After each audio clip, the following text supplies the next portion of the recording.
बिस्मिल्लाहिर्रहमानिर्रहीम। प्यारे दोस्तों, आज मैं अपने अब्बू की दो खूबसूरत बातें आपसे शेयर करने जा रहा हूँ।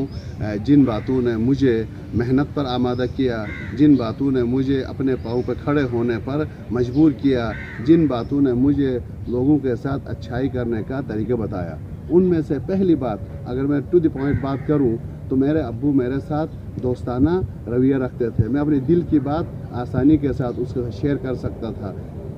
एक और हम जब भी हम टाइम मिलता मैं अब्बू के साथ जाता था तो अपने हाथ पकड़ के मुझे दौड़ लगवाते थे, मेरे साथ खेलते थे और साथ बताते रहते थे, बेटा कल ज़िंदगी के बड़े बड़े मैदानों में आप जाओगे तो वहाँ मुकाबले होंगे, वहाँ दौड़ होगी, तो उसके लिए आप अभी से मेहनत करो, अभी से अपने एज़ा और जवारह को मेहनत के लिए, मुशक्क़त के लिए आमादा करो। मेरे वालिद साहब बज़ात खुद एक बहुत मेहनती और शफ़ीक मोहब्बत करने वाले बाप हैं। उसने कभी भी किसी के लिए बुरा नहीं सोचा। अगर वो अच्छा नहीं कर सकते हैं तो बुरा भी नहीं करते हैं। पूरा माशरा, पूरा गाँव उनको जानता है कि वो एक बहुत ही मेहनती और कोऑपरेटिव इंसान है।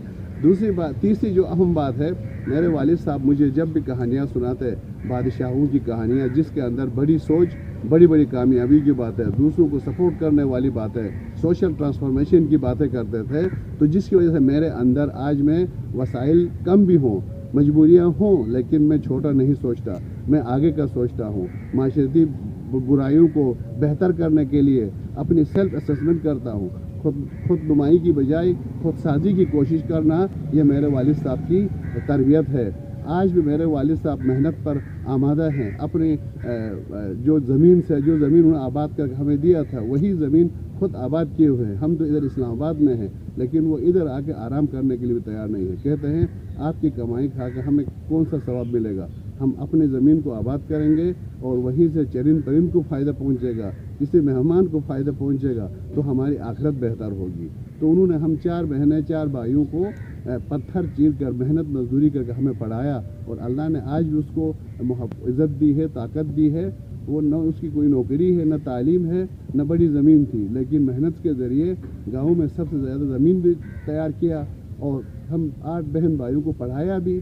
और माशाल्लाह से मेरे वालिद ने 3 हज भी किए, एक ज़ियारत भी की है, मस्जिद बनाया है, सब अपने बल बोते पर। इवन हमसे भी कोई पैसा उन्होंने नहीं लिया। उनको अपने रब पर पूरा यकीन है। तो मेरे लिए मेरा रोल मॉडल मेरे बाप है, उसके बाद मेरा असातिज़े कराम है। और मुझे टीचिंग प्रोफेशन की तरफ मेरे अम्मी के बाद जिसने आमादा किया वो मेरा बाप था। मैंने FSC के बाद जब मैं BSED कर रहा था, during my BSED is more related to teaching profession. वो एक ऐसी डिग्री थी जो ऑलराउंडर साइंस टीचर बनाने के लिए पंजाब गवर्नमेंट ने फेडरल कॉलेज ऑफ एजुकेशन के थ्रू शुरू किया था। तो मैं FSC के बाद वहाँ सेलेक्ट हुआ था। तो during my BSED journey of BSED PMA के लिए पोस्टें आई, मैंने अप्लाई किया, मैं कमीशन के लिए सेलेक्ट हुआ। तो मेरे वालिद साहब ने, मैंने उससे पूछा, अब्बू यहाँ से BSED की अभी 3रे साल में हूँ और इधर कमीशन में भी मेरा हुआ है। तो उसने पूछा, क्योंकि पढ़े लिखे नहीं है लेकिन वो बाशऊर है, ईमानदार शख्स है, वो अच्छाई पे बिलीव रखते हैं, लोगों को मोहब्बत से, नरमी से अच्छाई की तरफ लाने पर यकीन रखते हैं, डंडे से डरा धमका के किसी को ठीक करने के कायल नहीं। यही वजह है मुझे पूरी ज़िंदगी में सिर्फ एक थप्पड़, वो भी एक बात न मानने पर, यानी तालीम के ऊपर कभी नहीं डांटा। मैं फेल भी होता, डिस्करेज होता, अब्बू कहते आगे बढ़ो, नेवर गिव अप, नाकामी कामयाबी का रास्ता है। तो मेरे प्यारे दोस्तों, जब मैंने कमीशन के लिए क्वालिफाई किया और अब्बू से मशवरा लिया कि मैं टीचिंग प्रोफेशन को ही कंटिन्यू रखूँ या कमीशन में जाऊँ, मेरे अब्बू ने कहा इन दोनों में क्या फ़र्क है। मैंने कहा यहाँ लोगों की तालीम और तरबियत किताब के ज़रिए, तदरीस के ज़रिए है, वहाँ दुश्मनों को डंडे के ज़रिए, राइफ़ल के ज़रिए लोगों को ठीक करना है, दुश्मनों को ठीक करना है। आपने फरमाया इस्लाम का तरीका कौन सा है। मैंने कहा ये रसूल पाक सल्लल्लाहु अलैहि वसल्लम रहमतुल आलमीन थे। आपने काफिर के साथ भी, दुश्मन के साथ भी मोहब्बत से, नरमी से, रहमत से ही दुनिया को एजुकेट किया, अंधेरे को रोशनी में बदला।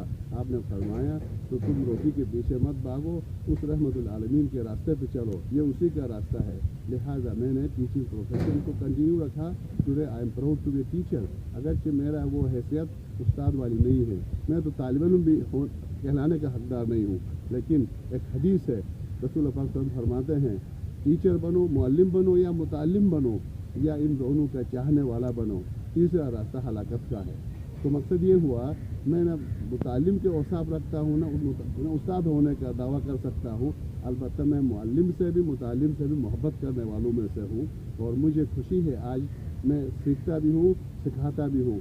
मुझे अपनी गलती का एतराफ़ करने में कोई परेशानी नहीं होती है। मैं अपनी गलतियों से भी सीखता हूँ, मुतालिया भी करता हूँ। और मेरे अब्बू जब भी मेरे घर आते हैं, अम्मी जब भी घर आती है, मुझसे किसी और का डिमांड नहीं करते। कहते हैं बेटा या तुम खुद पढ़ते रहो या अपने बच्चों को पढ़ाते रहो। तो आज मेरे घर में किताबें हैं, अच्छे बर्तन नहीं हैं, अच्छी किताबें हैं, अच्छी बिस्तर नहीं है, अच्छी किताबें मौजूद है। और इसी किताब ने आप लोगों के सामने मुझे खड़ा किया हुआ है। तो मैं अपनी नौजवानों से, यूथ से गुजारिश करूँगा, किताब को दोस्त रखो, अपने माँ बाप को दोस्त रखो, अपने असातिज़ा और उलमा की सरपरस्ती में ज़िंदगी गुजारोगे तो दुनिया आखिरत कामयाब रहेगी। तुम्हारे पास बड़ी माल और दौलत हो ना हो, तुम पुरसुकून रहोगे, तुम खुश रहोगे। अगर इल्म का रास्ता, ईमान का रास्ता, खुदा का रास्ता छोड़कर माँ बाप की नाफरमानी करके, असातिज़ा की नाफरमानी करके पूरी दुनिया भी रहेगी, तुम खुश नहीं रहोगे, तुम नामुराद रहोगे। इसीलिए मैं वालिदैन से भी गुजारिश करूँगा, मेरे अम्मी अब्बू को, कि इस सीरत को आप भी फॉलो करें, अपने बच्चों से मोहब्बत करें, मुशक्क़त करें, मेहनत करें, टाइम दे दें, अच्छी स्टोरी सुनाएं, बुलंद सोच के लिए बुलंद कहानियाँ सुनाएं, मनफी चीज़ें शेयर न करें। और उनकी गलतियों को ओवरलुक कर सकते हो करो, नहीं तो उनकी इस्लाह भी पॉजिटिव वे में नरमी से करें। वस्सलामु अलैकुम व रहमतुल्लाह।